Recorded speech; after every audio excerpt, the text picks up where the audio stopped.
Selamat pagi Pak Pri dan teman-teman. Saya Felix dari 12 IPS 1 ingin mempresentasikan tentang perencanaan tata ruang wilayah dengan kota yang telah saya buat. Berikut adalah kota saya.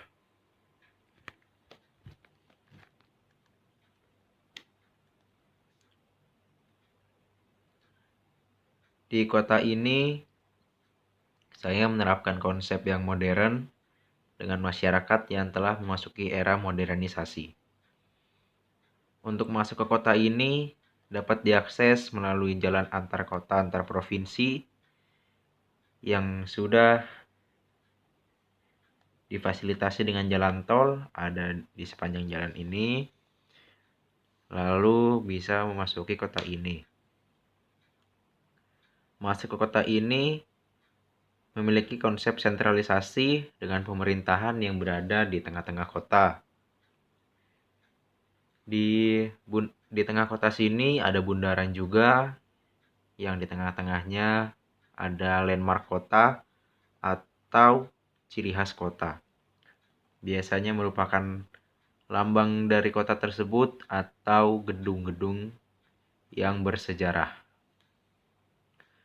Di kota ini juga saya meregulasi kasino, tempat-tempat perjudian, karena bisa didapat pajak yang tinggi dari tempat-tempat tersebut. Saya meregulasi dengan cara hanya boleh masyarakat dengan tingkat ekonomi yang tinggi untuk dapat memasuki kasino dan tempat perjudian tersebut. Ada di depan kota saat langsung masuki kota ini.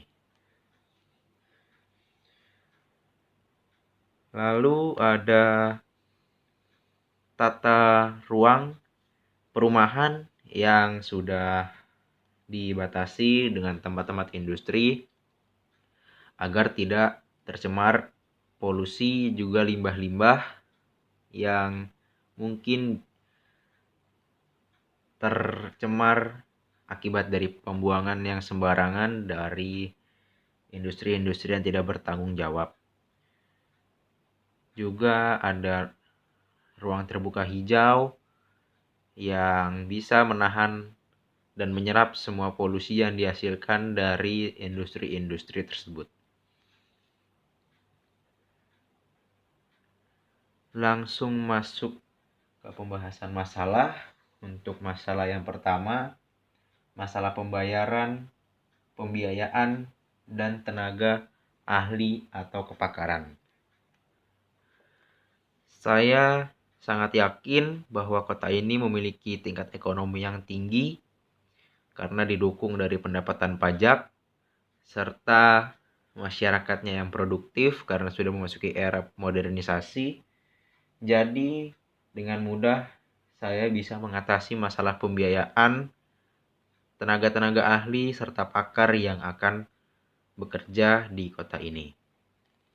Untuk masalah kedua, masalah keterbaruan pangkalan data atau database.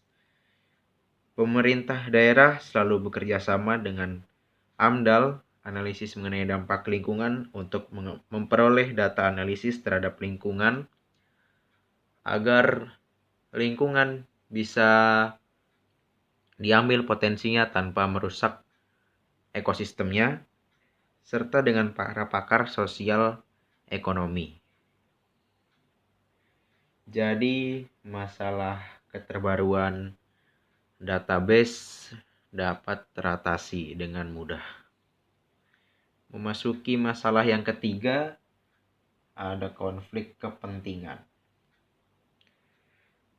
Pemerintah selain bekerja sama dengan para ahli, dalam masalah konflik kepentingan ini, pemerintah juga harus bisa bekerja sama dengan masyarakat serta dibantu dengan sikap masyarakatnya yang menerima pemerintah untuk membantu konsep pelestarian dan pembangunan ekonomi agar bisa berjalan dengan lancar.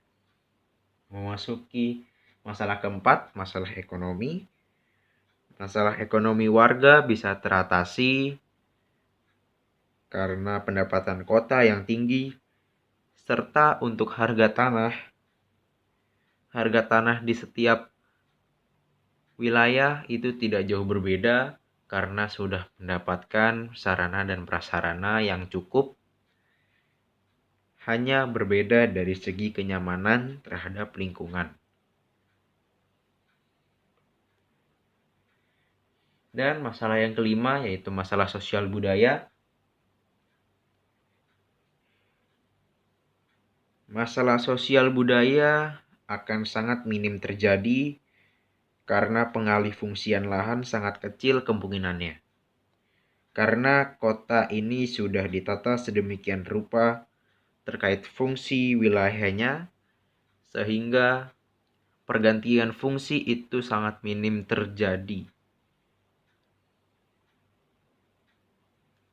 Dan memasuki masalah ke-6 yaitu masalah kelestarian lingkungan hidup.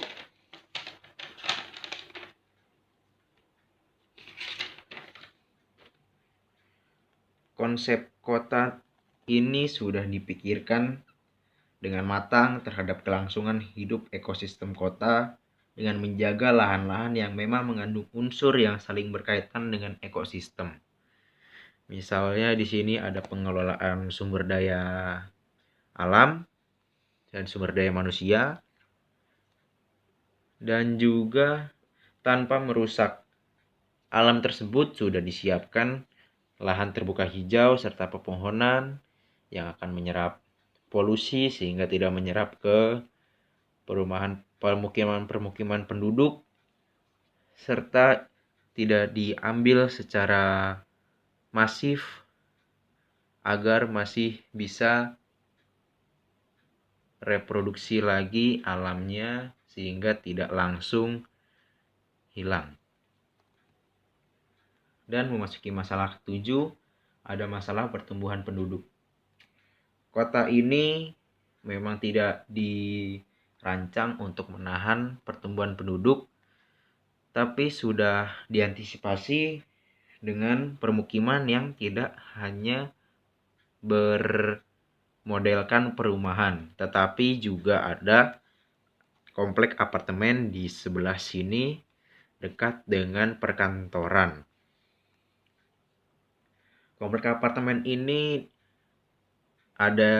adanya untuk mengantisipasi meledaknya angka natalitas yang mungkin terjadi tanpa perencanaan yang matang ataupun terjadi tiba-tiba. Memasuki masalah ke-8, masalah keamanan. Setiap kawasan didesain agar bisa tercover oleh pihak keamanan dan kenyamanan yang berwenang sehingga warga tetap merasa aman dan nyaman. Di tengah sini ada kantor polisi, rumah sakit, dan pemadam kebakaran yang saling berdekatan. Dan ini adalah kantor pusat dari masing-masing pihak keamanan dan kenyamanan. Serta ada juga di perumahan, di sini ada kantor polisi, pos polisi yang kecil, di sini juga ada untuk mengcover wilayah-wilayah yang mungkin jauh dari kantor polisi pusat. Di sini juga ada, dan di sini juga ada rumah sakit dan pos pemadam kebakaran serta polisi. Dan masalah yang terakhir yaitu masalah institusi. Kembali lagi, pemerintah bekerja sama dengan pakar-pakar terkait mengenai kemampuan teknis dan manajemen tata ruang yang masih terbatas. Bekerja sama dengan pakar ini akan menghasilkan ide-ide dan gagasan-gagasan yang baru untuk mengatasi masalah cakupan teknis dan penggunaan sumber-sumber dana agar bisa efektif dan efisien.